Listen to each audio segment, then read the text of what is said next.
Do you want to ace that test? Want to learn a new language? Or perhaps you're just tired of forgetting names and faces?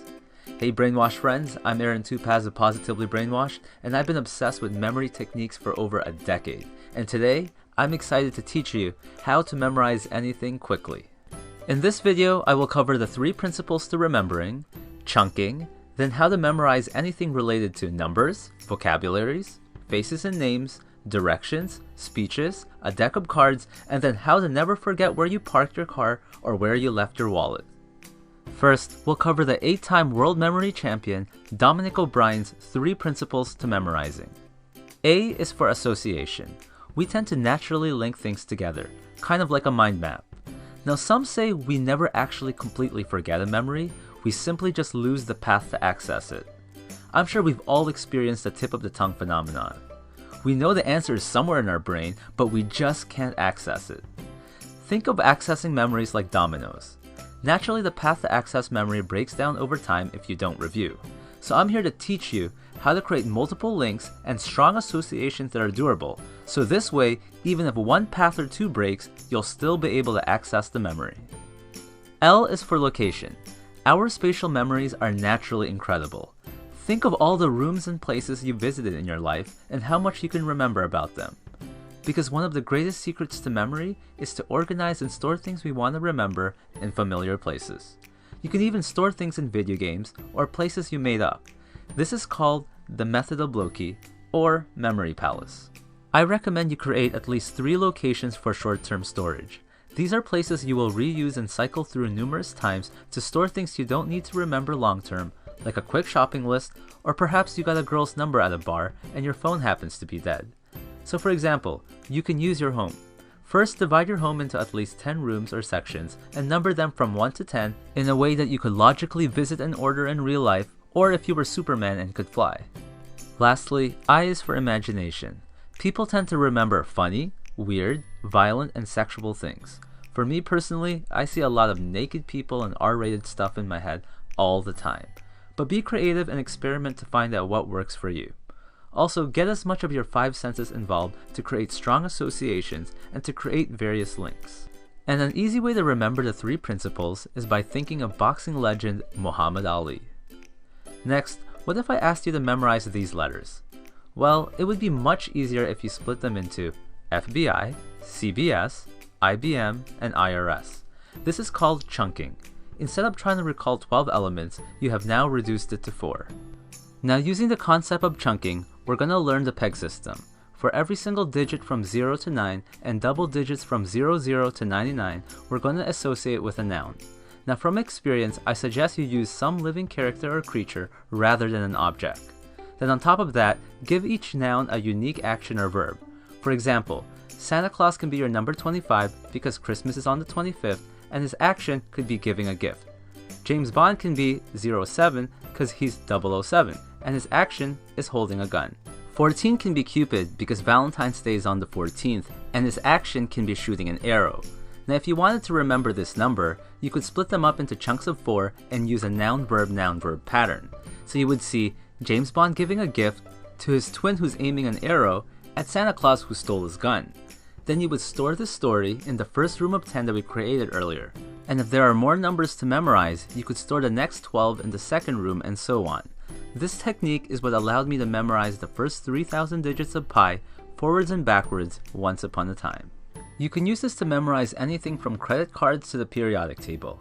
And if you want to memorize hundreds of birthdays like me, you can create 12 rooms, 1 for each month. So if you wanted to remember that Donald Trump's birthday is June 14th, you would picture him in your 6th room somewhere, holding Cupid's arrow.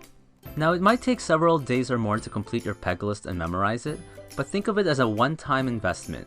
And if you're a huge nerd like me, you can even complete the list for all triple digits to 999. You can even categorize them to make your life easier, like all my characters from 532 to 600 are from League of Legends.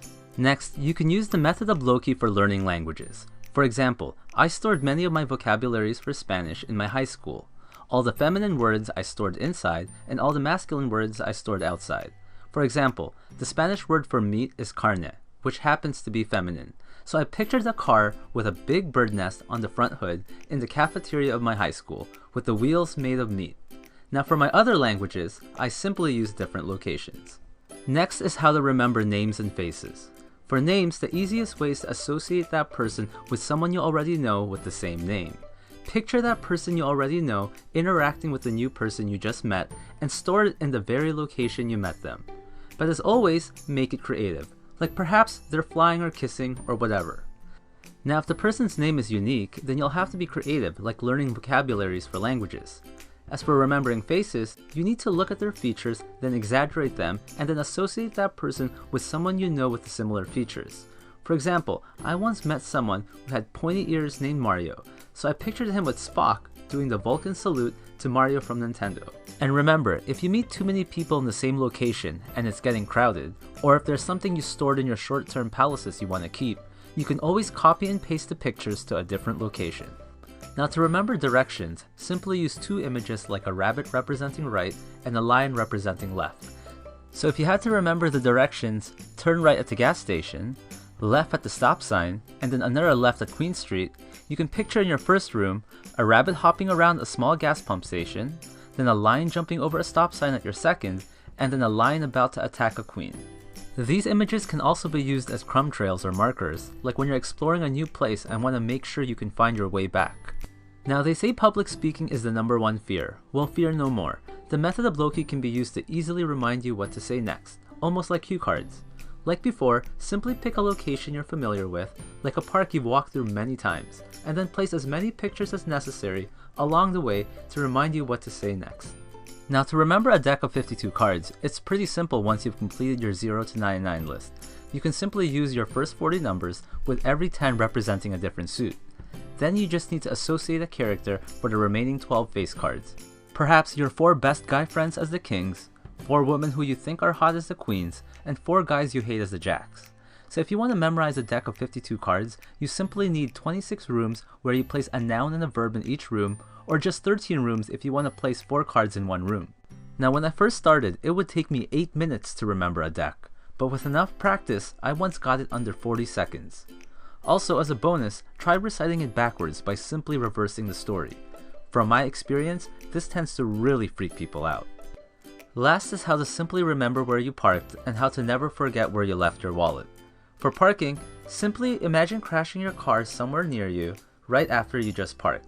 Take a second to visualize all the details, like the glass shattering and any damage to the environment around you. As for your wallet, treat it like it's some sort of dangerous weapon, like a grenade. So like your car, try imagining your wallet exploding every time you place it somewhere. And you can use this technique for your keys, phones, and whatever it is that we sometimes misplace. Perhaps pretend each item is a different weapon. Now as a word of precaution, if you don't review what you stored, it can possibly disappear within a few days to a week. But if you review a memory a few times in a month, you may remember it for several months. And after that, if you review the same memory every few months, that memory may last for years. And remember, this is just the tip of the iceberg. You can use these techniques to remember poker hands of your opponents, memorize advanced equations, remember dates of historical events, or simply impress your date by remembering everything she tells you. So think outside the box and tell me in the comments below, how would you use these memory techniques?